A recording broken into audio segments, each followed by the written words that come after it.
কিছুদিন প্রচণ্ড রোদের তাপে অসহ্য মানুষ ছিল, তাই এবছরের প্রথম বৃষ্টি ফরিদপুর জেলায়। আল্লাহর রহমতের বৃষ্টিতে দেখুন কত না সুন্দরভাবে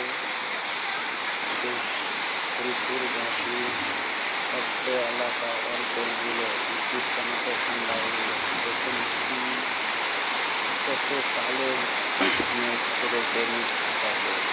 বৃষ্টির পানিগুলো কত না রমরমা, বৃষ্টির পানির ফোঁটাগুলো পড়তেছে। দেখুন প্রচুর বৃষ্টি হইতেছে ফরিদপুর জেলায়, সঞ্চয়ের মতন জায়গায়। দেখুন এরকম আবহাওয়া যদি থাকে তাহলে মানুষেরও খুব ভালো লাগবে। মানুষ অতিরিক্ত গরমে প্রচুর অসুস্থ হয়েছিলেন।